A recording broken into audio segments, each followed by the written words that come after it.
moving on to Facebook, where he starts to actually talk about Facebook and Facebook as politics itself, right? Between 139 and 140, he talks about something like the Arab Spring. We know that Twitter played a huge part in the last two elections, and Facebook as well. And in that sense, there are very real politics on Facebook and to Facebooks, right? And Facebook, right? That's what he's talking about. Now I'm like just looking around and wondering.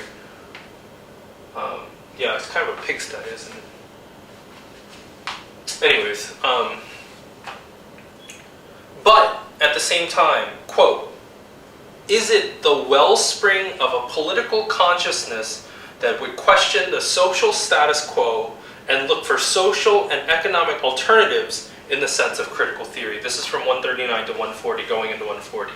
I mean, it's pretty clear why I would kind of like hone in on this, but basically for what Simonowski is kind of setting up, and I would wholeheartedly agree, is that the sort of politics that we need are as follow: a kind of new political consciousness, not what we already have, but what we need is one that questions the social status quo. So I'm going to kind of slowly walk through this just a little bit, because it is related to what I was trying to get onto the discussion board last week. Is that the first step for us to do is we have to question, we have to think about the social status quo, right? And regardless of whether you and I benefit from it, right? The question is it something that does not need to be revised? Is it good as such? Is it good enough?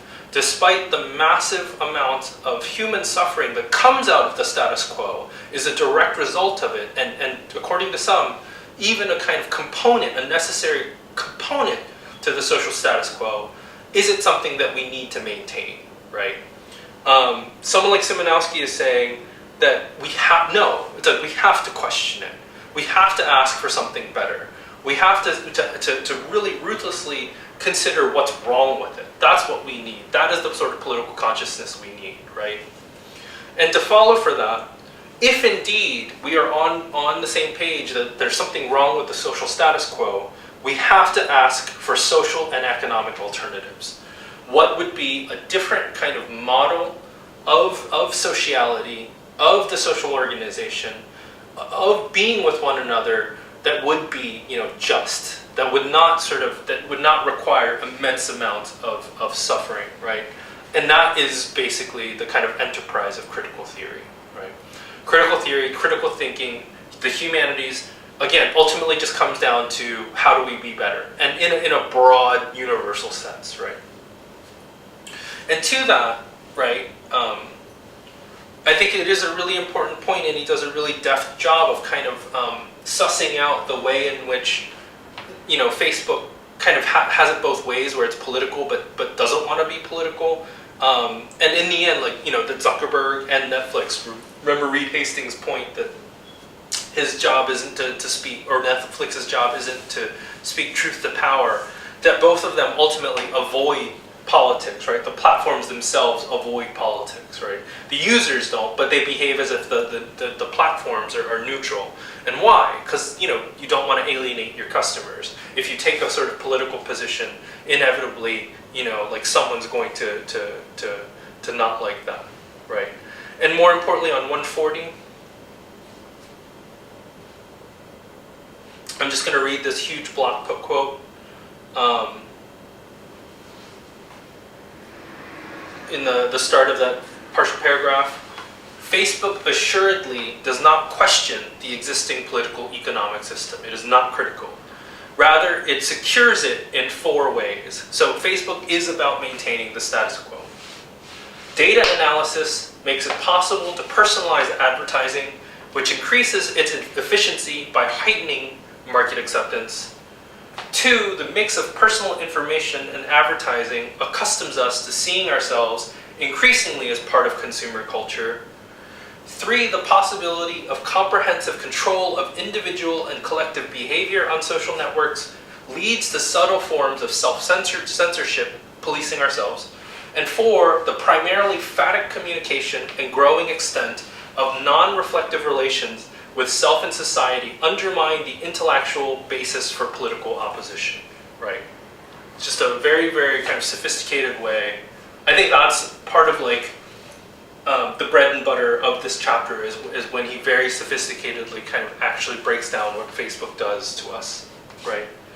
It's the move from there's no substantive discussion, no real discussion is occurring, but only uncritical agreement with seemingly obvious positions or by sensationalism and simplification. That is such a great line about what Facebook does, that we don't have a kind of real, kind of substantive, kind of meaty discussion across the political divide or just, across the board, but only uncritical agreement, right? It's like, yes, this, all the time, right? With seemingly obvious positions that seem to be obvious, but they're only obvious because we're not scrutinizing them, we're not double-checking them, triple-checking them, or by sensationalism and simplification, right? Okay, so finally, just to kind of round the corner and sort of get us to the sort of, let's say, the sort of users that Facebook kind of encourages. Simonowski talks about Hassan Darakshan, a political blogger, right, on 140, and that there's this movement from meaningfulness to popularity, from complexity to short-windedness, and from text to image. Again, just something to think about. I just agree, personally. In terms of especially political commitments and your own positionality, Simonowski brings up Adorno on 144 that, quote, the feeling of being on the right side too easily seems to justify injustice towards others. And that's something that I really want you to think about, is that the way that our conversations work, the way that our engagement works politically, especially the way that we engage other people, right? Whether it's on Facebook or otherwise, this tendency for just because I think I'm in the correct position, that so often becomes this, even in the name of justice, I commit further injustice to other people, right?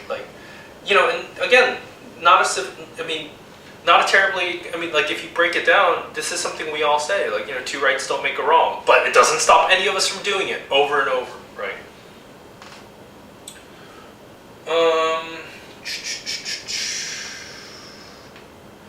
Relatedly, the problem with phatic communication ultimately comes down to, on 146, the lack of listening. We're just not engaging with one another. And what Simonowski advocates for is not mockery and irony. It's kind of like glibly making fun of everyone because you think you're so smarter than them.